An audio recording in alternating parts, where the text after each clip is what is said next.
We hear a lot about Hollywood being a cutthroat place and people struggling to make it out there. But every once in a while we'll hear stories about big stars passing on their knowledge and taking another actor under their wing. Denzel Washington is one major actor who has spread his knowledge along the way, helping stars like the iconic Tom Hanks.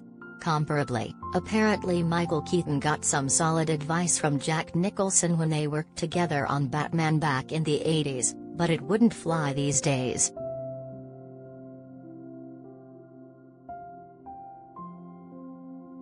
Something pretty special happens when you get a bunch of acting icons together to have a conversation, and The Hollywood Reporter did just that when they put Michael Keaton, Samuel L. Jackson, Brian Cox, and 3 other popular actors in a room for their Drama Actor Emmy Roundtable. The stars chat about a number of things, but when the topic of fatherhood and taking a break from acting to be a present father comes up, the conversation shifts to some advice that Keaton received from Jack Nicholson back in the day that doesn't quite translate to the film industry these days.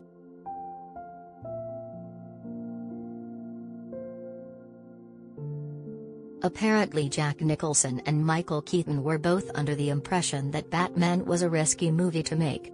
Their Batman was pretty much the first huge Batman film made, and no one really knew how it would play out.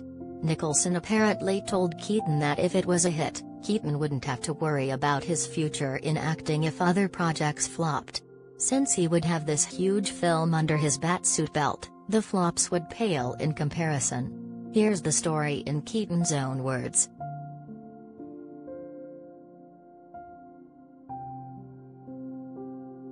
Yeah. So, we're in the car and he's talking about the movie. And we all knew it was a huge risk, and if it goes down, I'd be going down in flames and that's going to be a big, hard recovery. But I also knew if it worked, it could change my landscape. So Jack says, Keats, if this thing's a hit, you can go out and do 4 or 5 flops and not even worry about it. And maybe it wasn't 4 or 5, but it used to be you got away with 3 and it didn't matter. Not now, man.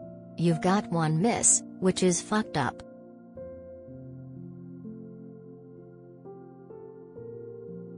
Of course, Batman was a huge success and pretty much every Batman film to happen since has its own place. Yes, even Batman and Robin, the film everyone loves to hate, in the history of the DC superhero.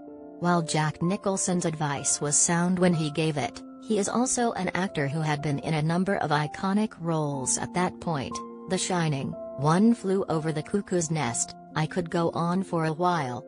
His great heavily outweighs his not so bad.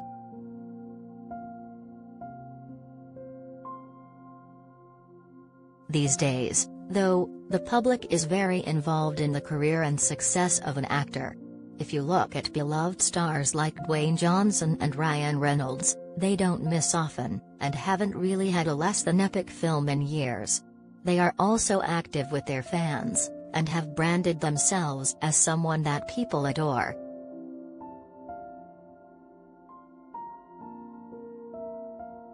Being a heavy hitter is a tough reputation to uphold, though.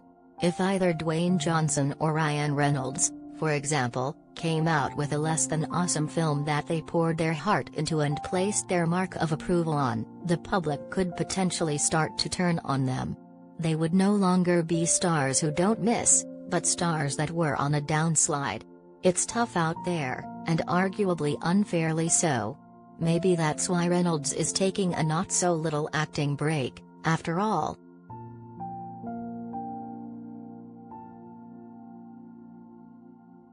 Michael Keaton has had his fair share of awesome roles as well, though his performance as Batman remains a huge fan favorite, and some of the greatest Batman moments in history belong to him.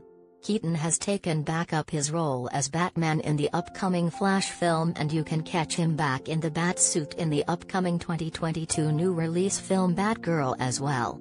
What a time to be an OG Batman fan.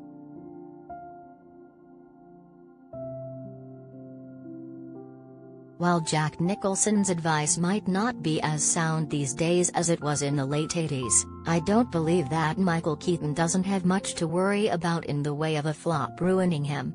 It's almost like he's entering a second prime, and I'm all about it.